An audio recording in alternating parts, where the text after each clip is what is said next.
ए तन मेरा चश्मा होवे, मुर्शद वेख ना रज्जा हूँ। यह बाणी हजरत सुल्तान बाहू जी की बाणी का शब्द है। आप जी हमें समझा रहे हैं कि कैसे हमें उस परमात्मा को पाना है और अपने इस ध्यान को इस दुनिया से निकालना है। इस दुनिया से हम अपना ध्यान को निकालेंगे तभी हम उस परमात्मा को सिमर सकते हैं, उस परमात्मा का ध्यान लगा सकते हैं। वह कौन सी आंख है जिसके द्वारा हम उस परमात्मा से मिलाप कर सकते हैं, उस परमात्मा के दर्शन कर सकते हैं। आप समझा रहे हैं ए तन मेरा चश्मा होवे, मुर्शद वेखे ना रज्जा हूँ।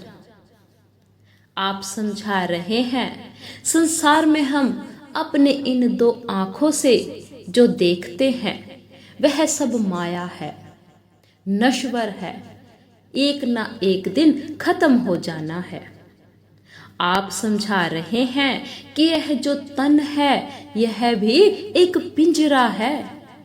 हम इस पिंजरे में बंद होकर मुर्शद की सुंदरता को देखना चाहते हैं, लेकिन आप जी को यह दो आंखें कम पड़ रही हैं।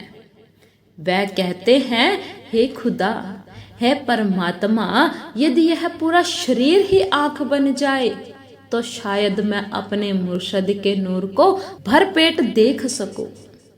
यहाँ मुर्शद का अर्थ केवल एक देहधारी गुरु नहीं, बल्कि वह दिव्य प्रकाश, वह नूर है जो गुरु के भीतर स्थित है। जब एक प्रेमी अपने प्रियतम को देखता है तो पलक झपकना भी उसे जुदाई का एहसास करवाता है। हमारी दृष्टि दूषित है। हम दुनिया को स्वार्थ की आंखों से देखते हैं, लेकिन मुर्शद को देखने के लिए अहंकारहीन होना पड़ता है। जैसे एक प्यासा व्यक्ति पानी के गिलास को एक टक देखता है, वैसे ही मुर्शद का दीदार करना ही इबादत का मूल है। अगर हमारा दिल मुर्शिद को देखकर नहीं भरता तो समझ लेना कि आपकी भक्ति अभी प्रारंभिक अवस्था में है।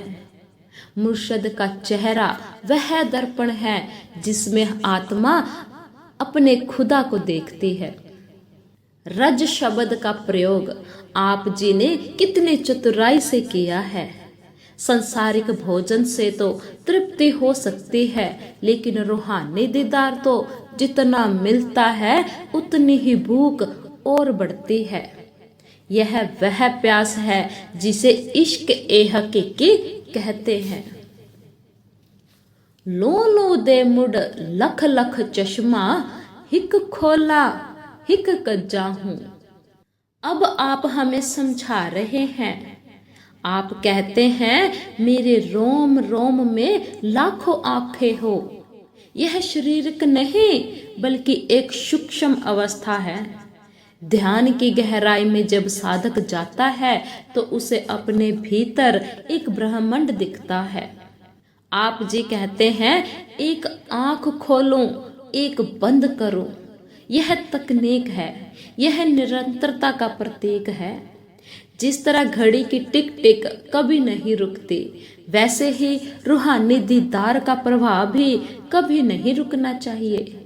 यदि आप एक पल के लिए भी मुर्शिद को भूलते हैं तो आप दुनिया के अंधकार में गिर जाते हैं। पलक झपकना भी एक मृत्यु के समान हो जाता है। गुरु से दूर होना ही मौत है। जब शिष्य का रोम रोम गुरु के नाम में बस जाता है तो उसे बाहरी संसार के हलचल सुनाई देना बंद हो जाती है। यह शून्यता का अभ्यास है। जैसे एक माँ अपने बच्चे को पालने में सुलाकर भी उसकी आहट पर नजर रखती है, वैसे ही मुर्शिद की रूहानी उपस्थिति का एहसास साधक को हर सांस में होना चाहिए। आप समझा रहे हैं लूं लूं इसका अर्थ है रोम रोम। आप जी कहते हैं कि मेरे शरीर के हर रोम में लाखों आंखें हों, तो भी मैं इतनी एकाग्रता से गुरु को देखूं कि एक आंख खोलूं और दूसरी बंद करूं, ताकि पलक झपकने का भी समय बर्बाद ना हो। पलक झपकना का क्या अर्थ है? गुरु के ध्यान से एक क्षण के लिए विचलित होना।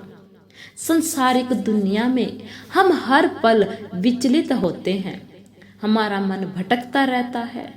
आप जी यह सिखा रहे हैं कि साधक को अपने भीतर के समस्त इंद्रियों को एक बिंदु पर केंद्रित कर देना चाहिए। जैसे अर्जुन जी को जब चिड़िया की आंख दिख रही थी, तब उसे केवल वही दिख रहा था। आप जी समझा रहे हैं कि मुझे तो गुरु के सिवाय कुछ दिखना ही नहीं चाहिए। यदि मेरे हर रोम में आंखें हैं तो भी मैं यह तालमेल बिठाऊंगा कि कोई भी आंख खाली ना रहे। एक आंख बंद है तो दूसरी खुली रहे, यानी निरंतर दीदार का प्रवाह बना रहना चाहिए। यह अखंड योग है। हमें नाम सुमरण की शक्ति पर जोर देना है। जब गुरु का नाम रोम रोम में बस जाता है, तभी इंसान को अपने भीतर का दिव्य दीदार प्राप्त होता है। भक्ति कोई पार्ट टाइम काम नहीं है, यह तो 2400 घंटे की दीद है, यानी कि देखना है। इतना डिठिया सबर न आवे, हीर कितेबल भज्जा हूं। आप समझा रहे हैं, हीर जब रांझे की तलाश में पागल होकर दर दर भटकती है तो उसे कुछ नहीं सूझता। आप कहते हैं कि इतनी आंखों से देखने के बाद भी सब्र नहीं आ रहा। यह तड़प ही है जो आत्मा को परमात्मा तक ले जाती है। सब्र धैर्य का ना आना कोई बुराई नहीं है, बल्कि यह रूहानी इश्क का सबूत है। जब इंसान को गुरु का आभास हो जाता है तो वह पागलपन की हद तक उनसे जुड़ना चाहता है। हीर कितेबल भज्जा, मैं कहाँ जाऊं, क्या करूं कि मुझे यह सुकून मिल जाए। जिस तरह एक प्यासा मृग अपने ही नाभि की कस्तूरी की खुशबू के लिए दौड़ता है, उसे नहीं पता कि वह खुशबू उसके पास ही है। हीर भी घर छोड़ देती है, लोक लाज छोड़ देती है, क्योंकि उसे रांझा के बिना कुछ स्वीकार नहीं है। हमें बिरह के महत्व को समझना है। बिरह ही वह भट्टी है जिसमें आत्मा जलकर कुंदन बनती है। आप जी हमें यह संदेश देते हैं, यह समझाना चाहते हैं कि जब तक दिल में बेचैनी नहीं, तब तक दीदार अधूरा है। यह तड़प ही आपको गुरु की तरफ खींच कर ले जाएगी। सब्र करना तो दुनियादारी है, लेकिन बेसब्री इश्क है। जब रूह को गुरु का थोड़ा सा नूर मिलता है तो वह पूरी तरह उसी में डूब जाना चाहती है। वह कहती है मुर्शिद, मैं अब कहाँ जाऊं? मैं पागल होकर किस दिशा में दौड़ूं कि मुझे सिर्फ आप ही आप नजर आए। यह दर्द बुरा नहीं है, यह तो रूह की सफाई के लिए जरूरी है। जिस तरह दूध को उबालने पर ही मलाई अलग होती है, वैसे ही विरह की आग में जलने के बाद ही हंकार मिटता है। हीर के लिए रांझा ही पूरा संसार बन गया था, वैसे ही एक शिष्य के लिए दुनिया की कोई भी चकाचौंध, कोई भी उपलब्धि मुर्शद के दीदार के बिना अधूरी है। यह तड़प ही है जो इंसान को उस परमात्मा के करीब ले जाती है। जिस दिन यह तड़प खत्म हो गई, उस दिन रूह सुस्त पड़ जाएगी। मुर्शिद का दीदार है बाहु, लख करोड़ा हज्जा हूं। अंत में आप समझा रहे हैं कि मुर्शिद का दीदार ही सच्चा हज है। हम जंगलों पहाड़ों में जाते हैं उस परमात्मा को ढूंढने के लिए, तीर्थों में भटकते हैं उस परमात्मा को पाने के लिए। आप समझा रहे हैं कि उस जीवित गुरु के सामने बैठना, जिसने खुदा को जान लिया है, वही सच्चा हज है। हज का अर्थ है मुलाकात या यात्रा। दुनिया में हम लाखों मील की यात्राएं करते हैं, लेकिन मुर्शिद का दीदार वह यात्रा है जो शून्य की यात्रा है। मुर्शिद का दीदार करना मतलब समय को पहचानना। रूह जब अपने केंद्र को पा लेती है तो उसे बाहर के किसी स्थान पर जाने की जरूरत नहीं पड़ती।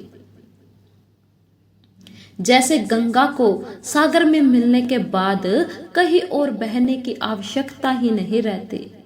गुरु वह आईना है जिसमें आप अपना असली चेहरा देखते हैं। गुरु का दीदार करना ही करोड़ों तीर्थों का फल है, क्योंकि वह दीदार आपकी चेतना को जगा देता है। एक बार जब चेतना जागृत हो गई तो फिर इंसान कभी अंधेरा महसूस नहीं करता। यह दीदार ही मुक्ति है, मोक्ष है। मुर्शिद का दीदार ही हकीकत है, सच है। जब गुरु मुस्कुराते हैं तो ऐसा लगता है जैसे खुद खुदा ने अपनी रजामंदी दे दी हो। आप समझा रहे हैं कि क्यों मनुष्य जंगलों पहाड़ों में भटकता फिरता है, क्यों तीर्थों पर जाता है उस परमात्मा को पाने के लिए। आप समझा रहे हैं कि जीवित गुरु को पहचानो। गुरु का दीदार करना मतलब सचखंड की यात्रा करना है। जब आप गुरु की आंखों में देखते हैं तो आप खुद को भूल जाते हैं। वह दीदार आपकी आत्मा पर लगे करोड़ों जन्मों के मैल को धो देता है। इसलिए मुर्शिद से दूर कहीं नहीं जाना। गुरु हमें जो भी रास्ता दिखाते हैं, जो भी नामदान देते हैं, उसकी हमें कमाई करनी है। 2.5 घंटे परमात्मा की याद में बिताना है। जब तक हम भजन सिमरण नहीं करेंगे, इस दुनियादारी में ही उलझे रहेंगे और उस परमात्मा से दूर रहेंगे। इसलिए अगर हमें हमारे अंदर तड़फ है, अगर हमें उस परमात्मा को पाना है, तो हमें अपने अंदर निम्रता पैदा करनी है, बिरहा पैदा करनी है और प्रेम पैदा करना है। जब तक हमारे भीतर, इसलिए आप समझाते हैं कि उस परमात्मा तक नहीं पहुंच सकते जब तक हमारे अंदर मैं मेरी है। जी।